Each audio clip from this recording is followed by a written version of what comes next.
नमस्कार, स्वागत है आपका बिहार समाचार में। सबसे पहले खबरों को आप सुर्खियों में देखिए। बिहार के मध्यम वर्ग वालों के लिए खुशखबरी है। पहले सिर्फ गरीबों को पीएम आवास योजना का लाभ मिलता था, लेकिन अब मिडिल क्लास वालों को भी पीएम आवास योजना का लाभ दिया जाएगा। बिहार में शराबबंदी को खत्म करने का आदेश पटना हाईकोर्ट ने दे दिया। हाईकोर्ट ने कहा, यदि शराबबंदी को ठीक से लागू नहीं कर सकते तो उसे अविलंब खत्म किया जाए। फिर से बिहार वाले जहरीली शराब से मरने वाले हैं। अब दूसरे राज्यों से भी कंटेनर भर भर कर नकली और जहरीली शराब बिहार में भेजा जा रहा है। मौसम विभाग ने कहा है कि बिहार में अचानक से ठंड पड़ेगी। बिहार के लोग निकाल लें कंबल और जैकेट, बिहार में भयानक ठंड पड़ेगी। नियोजित शिक्षकों की सक्षमता परीक्षा दूसरे चरण का रिजल्ट जारी हो गया। साथ ही सक्षमता परीक्षा के तीसरे चरण का शेड्यूल जारी हो गया।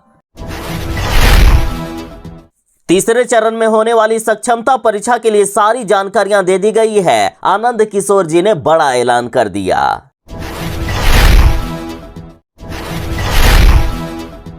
नीतीश कुमार जी पलटी मारने वाले हैं। कुछ ही दिनों में नीतीश कुमार जी महागठबंधन के साथ नजर आएंगे, तेजस्वी यादव के साथ नजर आएंगे। राजद के नेता ने बड़ा खुलासा किया। ट्रांसफर पोस्टिंग को लेकर बिहार के सरकारी शिक्षकों की परेशानी बरकरार है। मंत्री के आश्वासन के बाद भी एक अनुमंडल वाले जिले में नहीं मिल रहा है 2 डिवीजन का ऑप्शन। बीजेपी के द्वारा दिया गया स्लोगन कि बंटोगे तो कटोगे पर राजद ने पलटवार करते हुए अब पोस्टर जारी कर दिए हैं और कहा है कि भाजपा से जो सटेगा वो कटेगा जरूर। तो आज की खबरों को विस्तार से बात करने से पहले आपसे एक छोटी सी अनुरोध है, कृपया वीडियो को एक प्यारा सा लाइक अवश्य कर दीजिएगा। आपका लाइक करना ही हमारी मेहनत का फल होता है।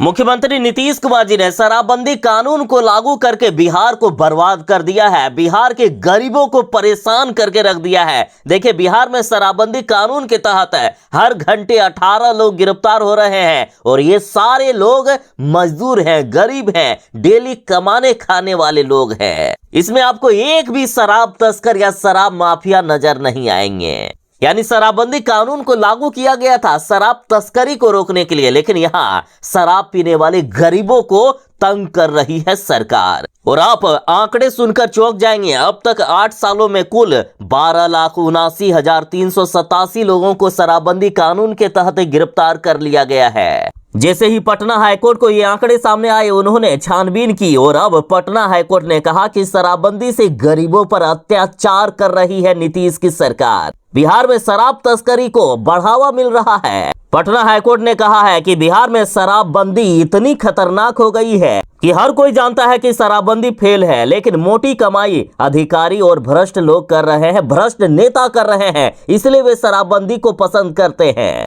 हाईकोर्ट ने कहा है कि पुलिस अधिकारी, उत्पाद विभाग के अधिकारी हो या फिर नेता लोग या परिवहन विभाग के अधिकारी, इन सब की मोटी कमाई हो रही है, इसलिए ये शराबबंदी खत्म नहीं करना चाहते हैं। पटना हाईकोर्ट ने कहा कि शराबबंदी का दंश सिर्फ गरीब लोग झेल रहे हैं। ये वैसे लोग हैं जिनके जीवन यापन का सहारा दिहाड़ी मजदूरी है। अधिकांश अपने परिवार के लिए एकमात्र कमाने वाले सदस्य हैं, उनको सरकार जेलों में भेज रही है। यानी अब पटना हाईकोर्ट नाराज हो चुका है। पटना हाईकोर्ट ने कहा है कि शराबबंदी को या तो खत्म करें या ठीक से लागू करें।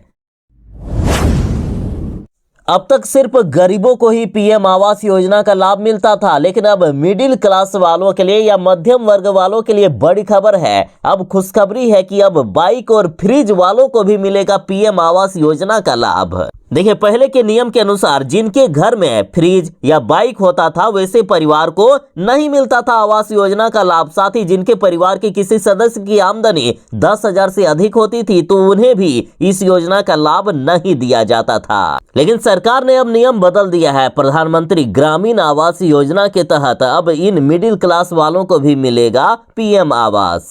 नए नियम के अनुसार यदि परिवार के किसी भी सदस्य को प्रति माह 15,000 रुपए की भी आमदनी हो रही है ना, फिर भी उनका चयन किया जाएगा। साथ ही बिहार में अगले महीने से या इसी महीने के अंत से सर्वे शुरू होगा। जिसमें से जितने लोग छूट गए हैं, जिनको पहले पीएम आवास नहीं दिया गया है, उन सभी को आवास दिया जाएगा। साथ ही पहले यदि किसी की संविदा पर छोटी मोटी 8-10 हजार रुपया का सरकारी नौकरी भी होता था ना, तो उसे भी पीएम आवास नहीं मिलता था, लेकिन अब उन्हें भी आवास योजना का लाभ मिलेगा। और किनको नहीं मिलेगा ये भी जान लीजिए। देखिए, यदि किसी परिवार में 3 पहिया यानी टेम्पू या फिर 4 पहिया वाहन है तो उन्हें भी योजना का लाभ नहीं मिलेगा। और वैसे किसान जिन्होंने 50,000 या उससे अधिक ऋण किसान क्रेडिट कार्ड से लिया हो, उन्हें भी इस योजना का लाभ नहीं मिलेगा। परिवार में कोई सदस्य यदि सरकारी कर्मचारी है अथवा आयकर दाता है या फिर 2.5 एकड़ सिंचित भूमि और 5 एकड़ असिंचित भूमि है, तो वैसे परिवारों को भी इस योजना का लाभ नहीं दिया जाएगा।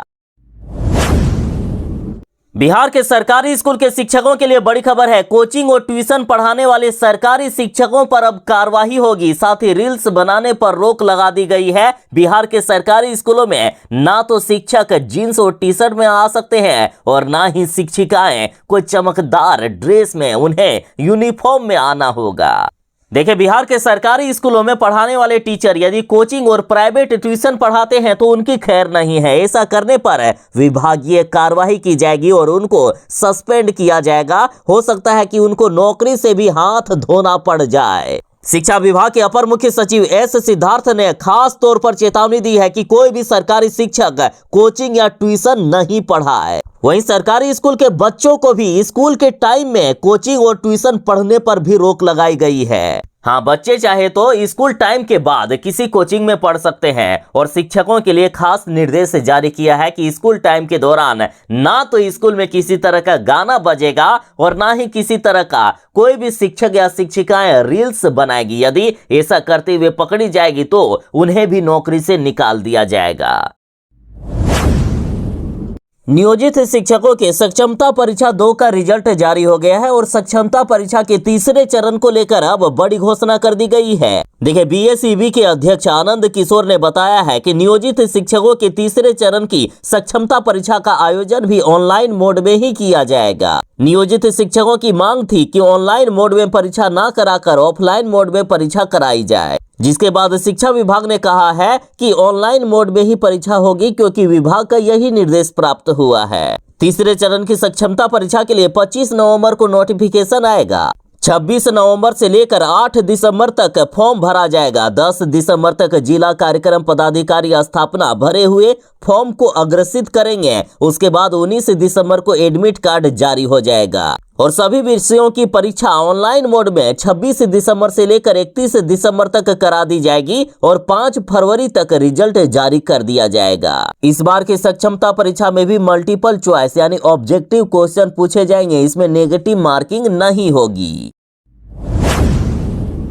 बिहार के हर एक भूमिहीन को अब जमीन दिया जाएगा। सरकार बिहार में जमीन सर्वे का कार्य कर रही है और जितने भी सरकारी जमीन बिहार सरकार के हाथ लगेगी वो सभी गरीबों के बीच बांट दिया जाएगा जिनके पास जमीन नहीं है। फिर भी बिहार में भूमिहीनों की संख्या काफी ज्यादा है। सरकार के पास उतनी जमीन नहीं आ पाएगी कि हर गरीब को जमीन दिया जा सके, या कई लोग ऐसे हैं जो उस जगह पर जमीन नहीं चाहते हैं जहां सरकार देना चाहती है। तो वैसे लोगों के लिए सुनहरा मौका। अब नीतीश कैबिनेट ने बड़ा फैसला लिया है कि भूमिहीन यदि जमीन नहीं लेना चाहते हैं तो वे पैसे ले सकते हैं। पहले पैसे 60,000 रुपया दिया जाता था, लेकिन अब इसे बढ़ाकर 1 लाख रुपया तक कर दिया गया है। देखिए, नीतीश सरकार ग्रामीण क्षेत्रों में सुयोग्य परिवारों को आवास की सुविधा देने के लिए 3 डिसमिल जमीन देती थी। इसके लिए रेती भूमि की खरीद की जाती थी, लेकिन सरकार ने एक समीक्षा में पाया कि एमबीआर दरों पर जमीन खरीद में काफी दिक्कत आ रही है। इसलिए अब परिवारों को पैसा ही दे दिया जाएगा। वे चाहे तो सरकार से 1 लाख रुपया प्राप्त कर सकते हैं। नीतीश सरकार ने कहा है कि भूमिहीनों के लिए नीतीश सरकार तत्पर है। अब बिहार में कोई भी नहीं रहेगा बेघर,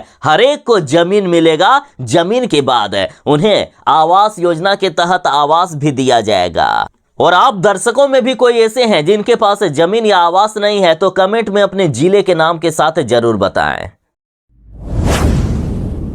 बिहार की राजनीति में हर दिन सवाल उठ रहा है कि क्या नीतीश कुमार जी पलटी मारने वाले हैं, क्योंकि इसका संकेत खुद नीतीश कुमार जी ही दे रहे हैं। और अब राजद नेता सुधाकर सिंह ने कहा है कि नीतीश कुमार आखिर बार बार कह रहे हैं कि इधर उधर नहीं जाएंगे, यानी दाल में कुछ काला जरूर है। जब जब नीतीश कुमार जी कहते हैं कि इधर उधर नहीं जाएंगे, उसी समय नीतीश कुमार जी पलटी मारते हैं।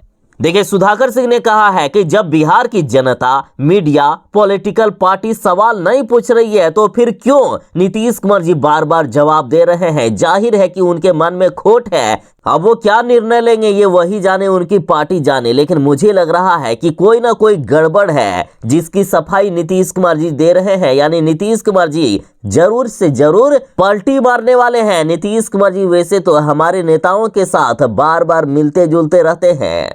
तो इधर राजद की बात करें तो राजद नेता ने तो बड़ा खुलासा कर दिया है कि नीतीश कुमार जी 2025 के चुनाव से पहले महागठबंधन में शामिल होंगे। साथ ही तेजस्वी यादव के करीबी ने दावा कर दिया है कि जैसे ही उपचुनाव का रिजल्ट आएगा, नीतीश कुमार जी हमारे साथ नजर आएंगे। तो इधर जी न्यूज ने दावा कर दिया है कि नीतीश कुमार जी फिर से पलटी मारेंगे। तेजस्वी यादव के साथ मिलकर नीतीश कुमार जी चुनाव लड़ेंगे। इन्होंने कहा कि सारा मामला सेट हो चुका है। जदयू और राजद की तरफ से गुप्त बैठक भी हो चुकी है। यानी सीएम नीतीश कुमार जी के पलटी मारने की नींव पड़ चुकी है। दीवार तैयार करना बाकी है, वो भी शायद हो ही जाएगा। देखिए, इतना तो तय है कि नीतीश कुमार जी पलटी मारने वाले हैं, लेकिन कब मारने वाले हैं बस देखना ये है। बिहार में पड़ने वाला है कड़ाके की ठंड। बिहार के लोग निकाल ले कंबल और जैकेट। मौसम विभाग ने चेतावनी दे दिए है कि बिहार में अचानक से भयानक ठंड पड़ने वाला है। बिहार में मौसम ने अचानक करवट ली है। इसके साथ ही कई जिलों में तापमान लुढ़क गया है। बिहार में अभी से ही ठंड का एहसास होने लगा है और अगले 1 से 2 दिन में बिहार में भयानक तरीके से ठंड बढ़ेगी। मौसम विभाग ने चेतावनी दे दी है। मौसम विभाग ने कहा है कि इस बार बिहार में ठंड अपने सारे रिकॉर्ड को तोड़ने वाला है। इस बार हाड़ कपा देने वाली ठंड आएगी। आ गया है दूसरे चरण की सक्षमता परीक्षा का रिजल्ट। बीएसईबी अध्यक्ष ने जारी कर दिया रिजल्ट। जारी किए गए रिजल्ट के अनुसार कक्षा 1 से 5 में बंगला, उर्दू और हिंदी में 81.42% पास हुए हैं। वहीं कक्षा 6 से 8 में 7 विषय के लिए 81.41% पास हुए हैं। साथ ही कक्षा 8 से 10 के 12 विषयों में 84.2% शिक्षक पास हुए। तो वहीं 12वीं के 22 विषयों में 71.4% शिक्षक पास हुए हैं। और बात करें कि आखिर कितने शिक्षक ने पास की है परीक्षा, तो देखिए, कक्षा 1 से 5वीं में 54,840 शिक्षकों ने, कक्षा 6 से 8वीं में 6,702 शिक्षक, कक्षा 9वीं से 10वीं में 3,395 शिक्षक, तो वहीं कक्षा 11 से 12 में 779 शिक्षक पास हुए हैं। साथ ही बड़ी घोषणा यह भी कर दी गई है कि सक्षमता परीक्षा अब तीसरा का आयोजन होगा। देखिए, आनंद किशोर ने बताया है कि सक्षमता परीक्षा 3 के आयोजन में 25 नवंबर को विज्ञापन जारी होगा। 26 से 8 दिसंबर तक फॉर्म भरा जाएगा। 19 दिसंबर को एडमिट कार्ड जारी होगा। 26 दिसंबर से लेकर 31 दिसंबर तक परीक्षा होगी, जबकि 5 फरवरी तक रिजल्ट जारी कर दिया जाएगा। बिहार के शिक्षकों की परेशानी बरकरार है। मंत्री के आश्वासन के बाद भी एक अनुमंडल वाले जिले में नहीं मिल रहा है 2 डिवीजन का विकल्प। देखिए, शिक्षकों के ट्रांसफर पोस्टिंग को लेकर शिक्षा मंत्री के दिए गए बयान के बावजूद भी अभी तक कोई भी एक्शन नहीं हुआ है। बिहार के शिक्षा मंत्री ने शिक्षकों को आश्वासन दिया था कि जिस जिले में एक अनुमंडल है वहां 2 डिवीजन में बांटे जाएंगे और शिक्षकों को उनके जिले में ही पोस्टिंग दी जाएगी। देखिए, शिक्षा मंत्री जी सुनील कुमार जी ने कहा है कि जिस जिले में एक ही डिवीजन है वहां हम लोग विभाजन करके उसी जिले में शिक्षकों की पोस्टिंग करने का प्रयास कर रहे हैं। 8 जिले जहां सिर्फ एक अनुमंडल है उस जिले में डिवीजन में बांटा जाएगा और शिक्षकों के उनके ही जिले में पोस्टिंग दिया जाएगा। लेकिन अभी तक ऐसा कोई ऑप्शन नहीं दिया जा रहा है। जैसे जैसे नजदीक आ रहा है अंतिम तारीख, वैसे वैसे शिक्षकों की धड़कनें भी तेज होती जा रही है और अब डर भी लग रहा है। ये लीजिए, शराबबंदी वाले बिहार में झारखंड से हो रही है शराब की सप्लाई। बिहार में ऐसा फेल शराबबंदी कानून है कि झारखंड के लोग भी, झारखंड के शराब माफिया भी अब बिहार में तस्करी करके मोटी कमाई कमा रहे हैं। बिहार में शराब तस्करों का, शराब माफियाओं का राज तो चल ही रहा है, कोई इनका कुछ नहीं बिगाड़ पा रहा है। बिहार के शराब तस्करों और शराब माफियाओं का राज तो चल ही रहा है, दूसरे राज्य के शराब माफिया भी बिहार में मोटी कमाई कर रहे हैं। देखिए, एक कंटेनर पकड़ा गया है जिसमें से ठूस ठूस कर भेजा जा रहा था शराब। पिछले दिनों जहां बिहार के सारण, सिवान, गोपालगंज जैसे जिलों में जहरीली शराब से लोग मारे जा रहे हैं, वहीं दूसरी ओर कंटेनरों में ठूस ठूस कर शराब की तस्करी बिहार में कराई जा रही है। इसी कड़ी में गया में 845 पेटी विदेशी शराब की बरामदगी हुई है। इसकी अनुमानित कीमत लगभग 50 लाख रुपए है और शायद ऐसे कितने कंटेनर ही बिहार में आ चुके होंगे या कितने आने वाले हैं। यदि यही कंटेनर नहीं पकड़ाया जाता, यदि गुप्त सूचना नहीं मिलती, तो आसानी से ये 50 लाख का शराब बिहार में पहुंच जाता और पता नहीं कितनी जिंदगियां उजाड़ देता। और या फिर इसी कंटेनर को यदि कुछ घूस लेकर छोड़ दिया जाता, बिहार आने दिया जाता, जो बराबर किया जाता है, तो सोचिए बिहार वाले किस तरह मौत के घाट उतर जाते। और ऐसे तो ये नकली शराब ही है, तो आखिर कौन बचाता बिहारियों को ये जहरीली शराबों से। इसलिए लगातार सवाल उठ रहा है कि बिहार में सरकार शराबबंदी को लागू ठीक से नहीं कर पाई है, इसलिए इसे अविलंब खत्म किया जाए। बीजेपी वाले कह रहे हैं कि बंटोगे तो कटोगे, तो अब इस पर बिहार में हो गया है पोस्टर वार शुरू। बंटोगे तो कटोगे पर राजद ने पलटवार करते हुए कहा है कि बीजेपी से सटोगे तो कटोगे जरूर। देखिए, राजद प्रवक्ता ने कहा है कि बीजेपी जब से सरकार में आई है पूरे देश में धर्म और जाति के नाम पर समाज को बांटने का काम कर रही है। पोस्टर के जरिए हम लोगों को ये बताने की कोशिश कर रहे हैं कि भारतीय जनता पार्टी से दूरी बनाकर रखें, क्योंकि भाजपा से जो सटेगा निश्चित तौर पर कटेगा।